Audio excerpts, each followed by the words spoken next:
Я Никита Покусай, команда Стан 4212. Сейчас поделюсь опытом, как научиться делать вип.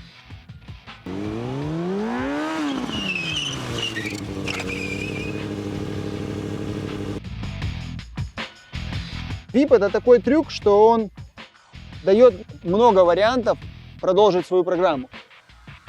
Ты уперся в конец площадки, развернулся в дрифте, у тебя взлетная полоса, ты открылся, ва-та-та-та-та-та. В конце что делать? У тебя два варианта, ну то есть 2-3 варианта. Кенгуру, какой-то разворот или вот этот вип. Ну, то есть большинство райдеров вставляют вип, потому что, во-первых, ты не теряешь скорость, он динамично смотрится, и после этого трюка ты остался, и есть полсекунды, у тебя много вариантов перейти в какой-то другой, перейти во фристайл, перейти в дрифт. Подготовленный прорайдер, умеющий делать этот трюк, в принципе, может сделать на стоковом мотоцикле. Вот, то есть, потому что тебе для этого, в принципе, нужен стоковый передний тормоз и тормоз на задней ноге. Тоже, в принципе, стандартный вообще подходит. У меня установлен стандартный суппорт, стандартный шланг, стандартная нога, абсолютно. Чтобы начинать тренировать этот трюк, в принципе, подойдет любая техника. Питбайк, мотоцикл 600-кубовый, кроссовые мотоциклы, эндуро, абсолютно любой мотоцикл. Я начинал делать вип на своем мотоцикле на стандартном заднем суппорте от стандартной Kawasaki, однопоршневой. Стандартные передние тормоза, резиновые шланги, стандартная ручка. И все прекрасно получалось, но отлет был не такой динамичный, не такой высокий. Когда я взял другой мотоцикл, такой же Kawasaki 3-4 год, но вилка была настроена в стоковых стандартных настройках, а у меня вилка была практически полностью зажата. И я понял, что для випа стандартные настройки позволяют сделать прыжок больше. Чем настройки вилки ближе к стандартным, тем больше будет отпрыжка и динамичнее будет смотреться этот трюк. Я сломал вилку, потому что у меня установлена была вилка 3-4 года. В принципе, я ее поменял опять на вилку 3-4 года, но ломается одно перо, потому что вся нагрузка на випе идет на одно перо, на то, в какую сторону вы прыгаете. Также, когда я начал делать полноценный вип с отрывом переднего колеса, начала трещать рама по швам, потому что при приземлении ты держишь передний тормоз, приземляешься, и мотоцикл как бы разрывает на две части. Пока я не усилил раму, я ее подваривал, прыгал 2-3 раза, и она снова ломалась. То есть такая динамика, такая инерция, что при приземлении просто не от падения, а при нормальном приземлении отламываются алюминиевые подножки. Хотя мы все понимаем, что они рассчитаны не просто, чтобы на них стоять, а даже чтобы на них прыгать. Сначала нужно тренировать, начинать занос заднего колеса в левую сторону и в правую.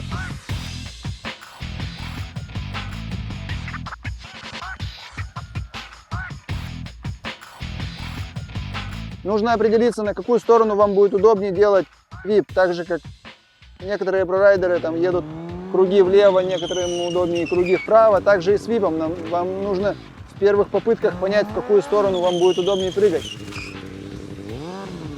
Не требуется сильный снос в противоположную сторону заднего колеса.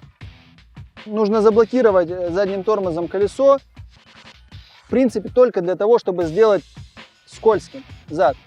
И ты его заносишь немного в противоположную сторону, чтобы у тебя была инерция потянуть его в сторону випа. Чтобы не пережать передний тормоз и не получалось слайда переднего колеса, чтобы оно не проскальзывало, я выжимал тормоз одним пальцем. Вот. Принципиальный момент, чтобы мотоцикл в момент нажатия переднего тормоза еще двигался, еще была динамика, но уже был какой-то угол в сторону випа. Потом, когда я начал подходить к нормальному випу, к нормальным прыжкам, я понял, что нужно нажимать динамичней тормоз, что уже не хватает одного пальца. Я начал вкатывать 2 пальца и нажимать раньше. Если одним пальцем я нажимал тормоз, когда мотоцикл вставал уже практически на 90 градусов. Тут я начал примерно на 30-35 градусов нажимать двумя пальцами динамично, зажимать полностью тормоз, чтобы получалось как образно стопе. После разгона и блокировки заднего колеса, когда задняя часть мотоцикла идет уже в сторону випа, и ты нажимаешь передний тормоз, я привстаю и ногами полностью упираюсь в бак. И левой ногой, так как я делаю вип в правую сторону, я стараюсь как бы мотоцикл уносить вправо, в правую сторону, то есть в сторону полета.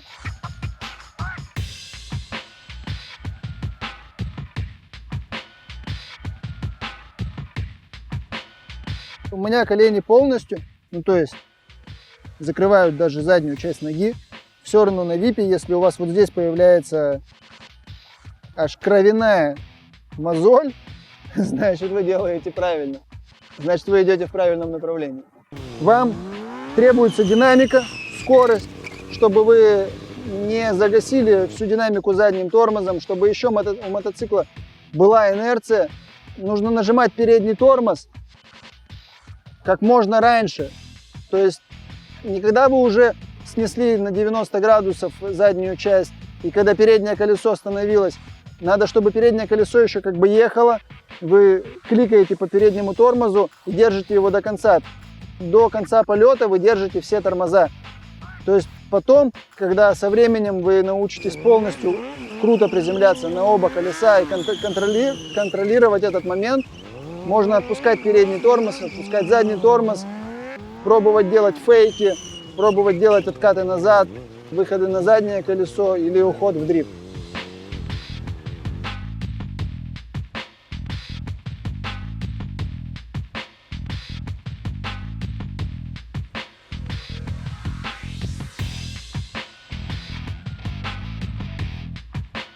Надеюсь, информация была полезна. Следите за нашими выступлениями и подписывайтесь на канал.